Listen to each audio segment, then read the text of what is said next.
Hey guys, welcome back to the Second Time Lucky Mining channel. In today's video, we're going to start building my crypto mining dog box. If you do like the crypto content, please like the video and consider subscribing to the channel. It will help me out a great deal. In this video specifically, we're going to have a look at why exactly am I building a crypto mining dog box. I'll show you what my problem is. We will go ahead and assemble this and have a look at what potential parts would I need to make sure that number one, it's waterproof, and number two, it's got the appropriate ventilation. So let me go ahead and show you guys what my problem is and exactly why do I want to set up this crypto mining dog box. So here we go. As you guys can see, that's where I've got my two Octominer cases, and that's where the majority of my hash rate is coming from at the moment.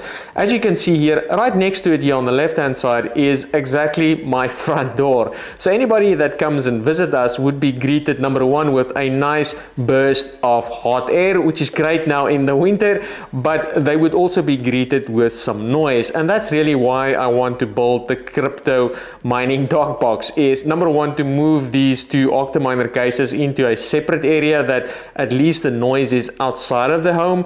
But the bigger reason is the power. So let me show you currently what my breaker is.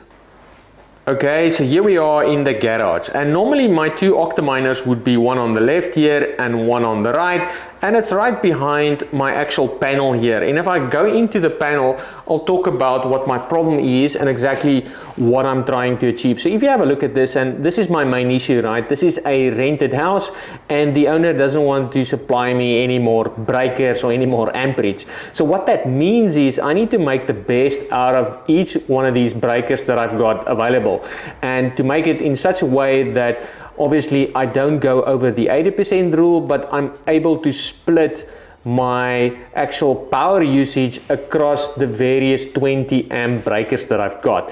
And what has happened subsequently is in the garage, I'm sharing with the washing machine and the dryer and some other things, and also my desktop upstairs.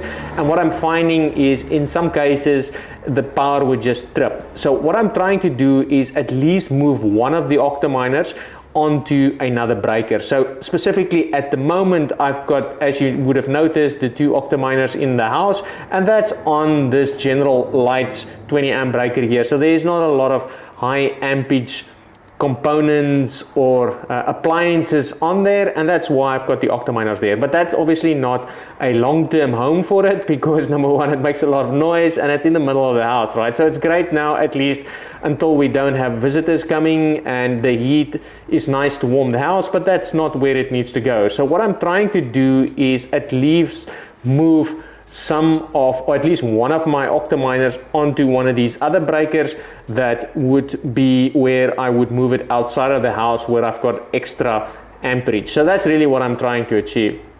Okay, so now that you've seen what my problem statement is, and the short version is I need to move some of the noise outside of the house, and number two, I need to split my power consumption across multiple breakers. So to make sure that I apply the 80% rule and none of the appliances trip at home whenever there is a spike, because that does happen, right? So as soon as somebody puts on the kettle and the washing machine and the dryer, that is a massive spike and it could trip, and I really don't want to deal with that where my miner then also goes offline. So you know, the ultimate idea here is to move some of my power consumption across multiple breakers to make the best with the amperage that I actually have to work with. And for that, that's where the crypto mining dog box comes in. So it will allow me to tap into a breaker that I haven't tapped into yet and move some of the noise outside of the house. So that's really the objective here. So what I want to do in this video, now that you've seen my problem,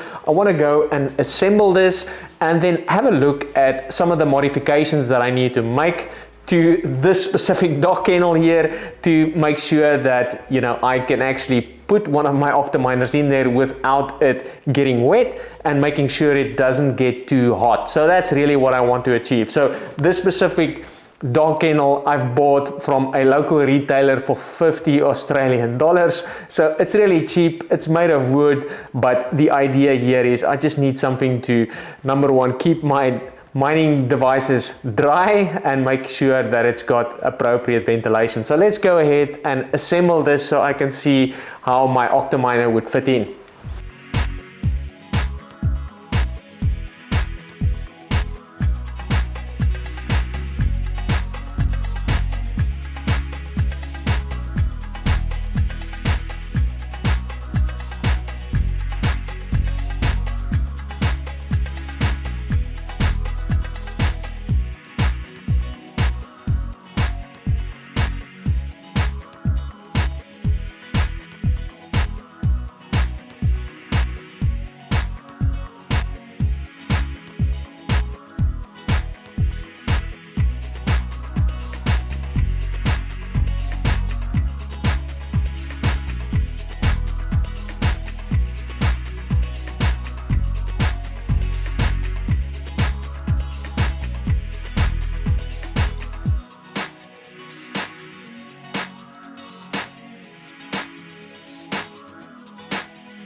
there we go. I finished the main assembly, so let me show you guys what it looks like and what the plans are for the future. Alright, so here it is. So the first thing that's an issue here is the top or the roof. There's not a big overhang between this and this actual opening right here. So that's the first thing I need to sort out to make sure that there's nothing or no rain actually raining in here, right? So that's the first thing I need to sort out. The other obvious thing is having some sort of mesh here to make sure that's not a lot of dust coming in and no animals. I think that's the most important thing if it's going to be outside. Now let me show you the roof when I open up the lid here.